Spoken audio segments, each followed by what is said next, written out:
साथियों नमस्कार, एसडी राज इंग्लिश में आपका स्वागत है।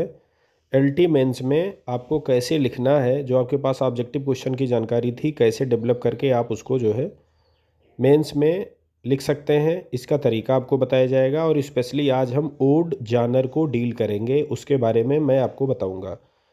आप हमारे चैनल से जुड़े रहने के लिए, इसका बेस्ट बेनिफिट लेने के लिए आप चैनल को सब्सक्राइब कर लीजिएगा, जिससे कोई भी मैं वीडियो डालूंगा तो आप तक नोटिफिकेशन पहुंचेगा।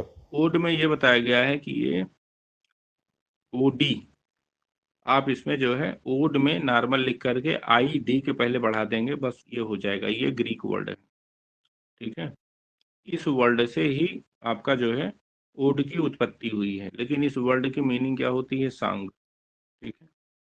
ये ग्रीक वर्ड से जो है उत्पत्ति इसकी हुई है। एटिमोलॉजी में इसमें जो है ये चीज़ आपको पता चली। अब मीनिंग या डिफिनीशन जो इसकी है, कुछ भी आप हेडिंग डाल सकते हैं, मीनिंग मत डालिएगा, इसके डिफिनीशन ही डालिएगा, डिफिनीशन ऑफ ओड। तो यहाँ पे आपको क्या चीज़ देखना है कि ओड सबसे पहली चीज़ क्या होती है? पोएम होती है, वर्स होती है। कैसी पोएम होती है? लंबी होती है, लिरिक होती है, ठीक। सब्जेक्ट इसका कैसा होता है? सब्जेक्ट मैटर इसका जो है सीरियस होता है। ट्रीटमेंट कैसा होगा? ट्रीटमेंट भी इसका सीरियस होगा। स्टाइल इसकी एलिवेटेड होती है, ठीक है। स्टैंजा इसके एलाबोरेट होंगे। एलाबोरेट शब्द जब भी आए तो एलाबोरेट शब्द का मतलब होता है बड़ा। एलिवेटेड अगर जो कहीं आए तो एलिवेटेड का भी मतलब आपका होता है उच्च। अब उच्च स्टाइल आप कैसे बनाएंगे? जैसे आपने सुना होगा हाई स्टाइल, मिड वाली, फिर लो वाली। तो ये हाई स्टाइल क्या होती है? हाई स्टाइल में अगर जो आपको हाई स्टाइल बनाना है तो आप इसमें एपिक सिमिलीज के यूज करेंगे। आप कहने का मतलब जो आप कंपेरिजन करेंगे, कंपेरिजन बहुत बड़ी बड़ी चीजों से आप इसमें जो है कंपेरिजन करेंगे, समझ रहे हैं। तो स्टाइल अगर जो आपको हाई बनानी है तो आपको क्या करना पड़ेगा? आपको एपिक सिमिली डालना पड़ेगा। आपको माइन्यूट ऑब्जर्वेशन इसमें करना पड़ता है, समझ रहे हैं। माइन्यूट ऑब्जर्वेशन आप इसमें करेंगे। और मैं लिख देता हूँ, एलिवेटेड अगर जो स्टाइल बनानी है, पहली चीज तो इसमें इपिक सिमिली, दूसरा चीज है माइन्यूट ऑब्जर्वेशन,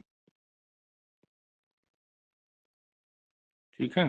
हाइपरबोलिक मैनर में होगा। माइन्यूट ऑब्जर्वेशन क्या चीज होती है? माइन्यूट ऑब्जर्वेशन ये होता है कि जब आप सैटर्न के भाले का जिक्र करेंगे तो भाले का वर्णन करने में ही 2 4 10 20 लाइन आप खा जाते हो। तो इसी को बोला जाता है कि डीप ऑब्जर्वेशन। भाई डीप ऑब्जर्वेशन नहीं करेंगे तो पता चलिए उसकी जो सैटर्न का भाला है, उस भाले के बारे में आप बता रहे हैं।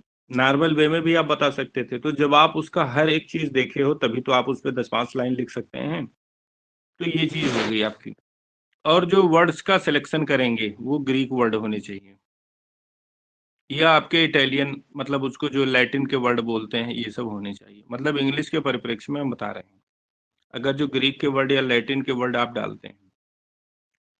और एक आपने सुना होगा कि जो वर्ड्स के चयन होते हैं वो मैग्नीलोक्वेंट आपके वर्ड होते हैं। जो मैग्नीलोक्वेंट एक स्टाइल होती है, उस स्टाइल में जो वर्ड यूज किए जाते हैं वो वाले वर्ड्स आप यहाँ पे डालेंगे। वो वर्ड्स आपको देखने को कहाँ मिलेंगे? जब आप किसी कोई धार्मिक प्रीचर वीचर सुनते होंगे तो वहां पे उस टाइप के वर्ड जो है मिलते होंगे, जिनको आडंबर पूर्ण शब्द आप बोलते हैं, समझ रहे हैं। जैसे बड़ा को बड़ा नगर बोल करके भयंकर बोला जाता है, समझ रहे हैं। तो इस टाइप के जो शब्द होते हैं, इतने सब मिलने के बाद तब आपकी जो है स्टाइल एलिवेटेड बनती है। दूसरी चीज, ये तो हो गया ओड का जो है प्रथम दृष्टया प्रॉपर्टी। जो दूसरा पॉइंट यहाँ पे दिया गया है, ओड किसी न किसी को एड्रेस करता है। ये एक ऐसा सॉन्ग होता है, किसी न किसी को ये संबोधित करता है। तो आपके मन में आएगा एलजी भी तो किसी न किसी को संबोधित की जाती है।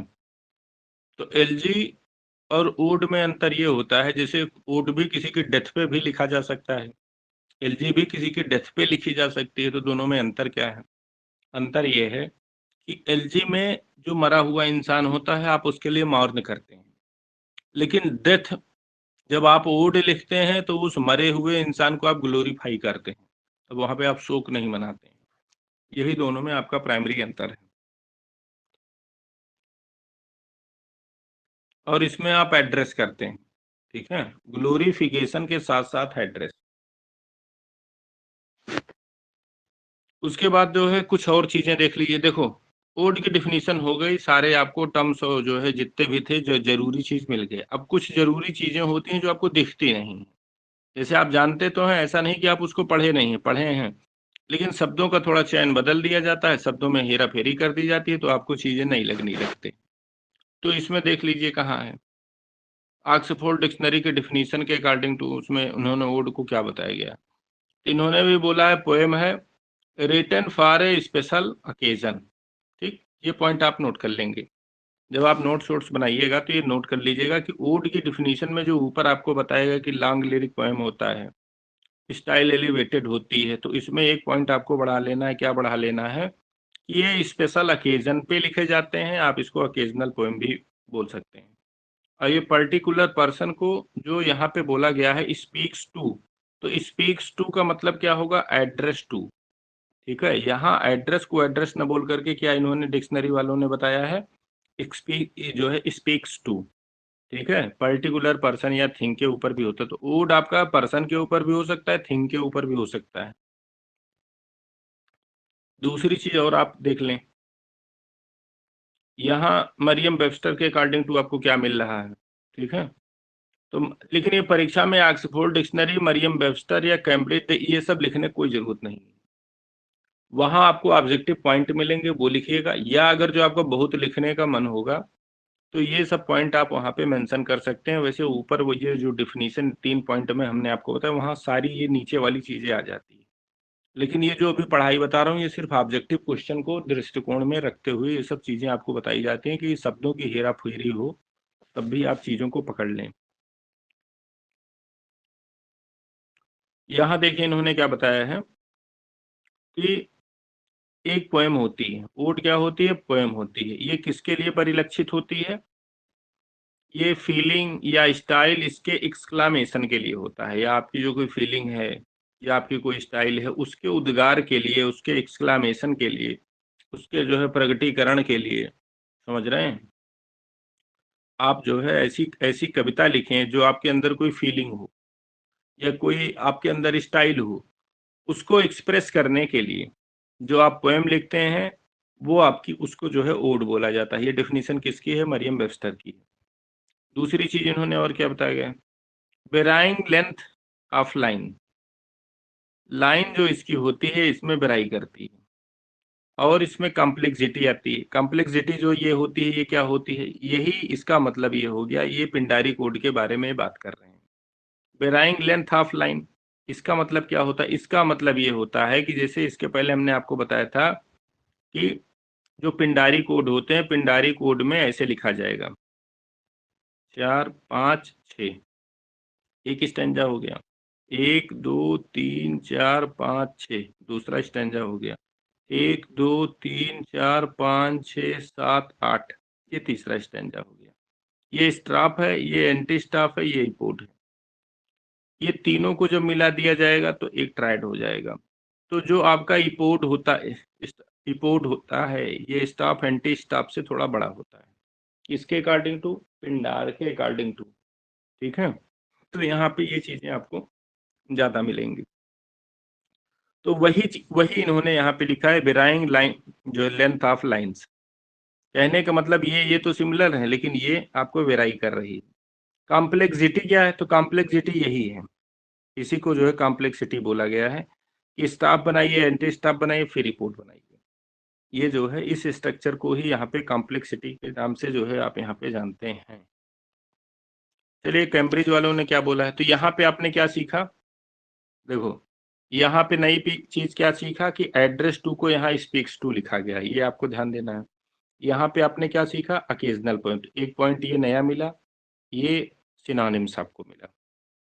ठीक, अब यहाँ क्या मिला, एक्सक्लामेशन है ये। जैसे यहाँ अकेजनल पोएम है तो यहाँ आपका जो है इसको मान सकते हैं एक्सक्लामेटरी पोएम है, जो फीलिंग को एक्सप्रेस करने के काम में आती है। और बाकी चीज जो है लाइनों की लेंथ, वेराई और कॉम्प्लेक्सिटी ये ऊपर भी आपको मिली है, ये नोट करने की जरूरत नहीं। नोट करना हो तो सिर्फ आप इसको इतना ही नोट कर सकते हैं। ठीक, अगली चीज देखिए, पोएम होती है क्या करती है, राइटर के थॉट और फीलिंग को एक्सप्रेस करती है। देखिए फीलिंग यहाँ पे भी आई थी, फीलिंग यहाँ पे भी आई थी, समझ रहे हैं, थॉट। इसको यहाँ पे इन्होंने क्या बोला,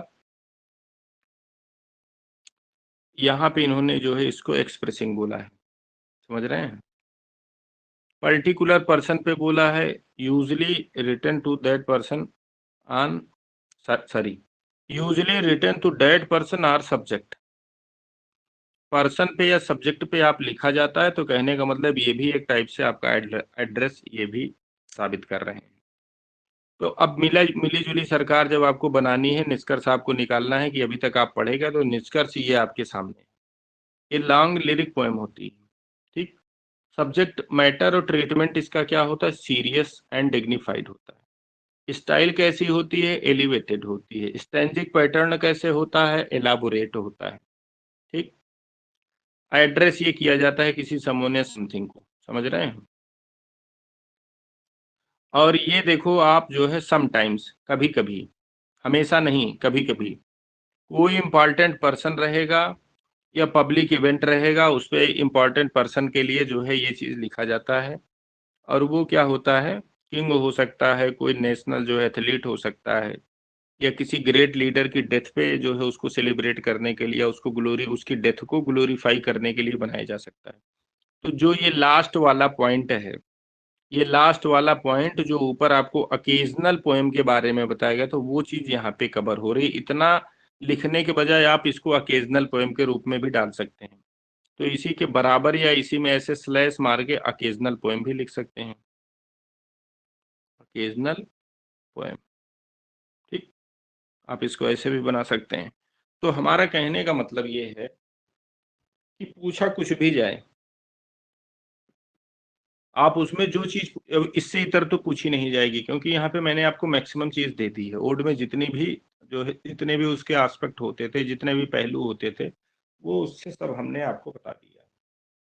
और ये सब्जेक्टिव पोएम होती है, ऑब्जेक्टिव। अब देखिए लिरिक अगर जो कहीं भी मिल जाए, जैसे अभी हमने आपको सब्जेक्टिव ऑब्जेक्टिव नहीं बताया, क्यों नहीं बताया, मुझे ये लगा कि लिरिक बोलने से ही आप समझ जाएंगे। लिरिक कहीं भी मिलेगी, वो सब्जेक्टिव पोएम ही मिलेगी। ये लिरिक की क्वालिटी होती है। लिरिक एक अम्ब्रेला टर्म होता है। एलजी भी एक टाइप की आपकी लिरिक है, सानेट भी आपकी एक टाइप की लिरिक है। ठीक, तो ये जरूर याद रखिएगा कि कहीं लिरिक मिले, वो लिरिक आपके सब्जेक्टिव पोएम ही बनेगी, दूसरा कुछ नहीं बनेगा। तो देखो इसके आपके करेक्टरिस्टिक्स पता चल गए। अब चाहे डिस्क्रिप्टिव वे में पूछा जाए, तो करेक्टरिस्टिक डाल करके आप ऐसे लिख सकते हैं। डिफिनीशन पूछी जाएगी, इन्हीं सबको याद करके सबको एंड एंड से जोड़ दीजिएगा, आपकी एक फर्स्ट क्लास डिफिनीशन बनके तैयार हो जाएगी।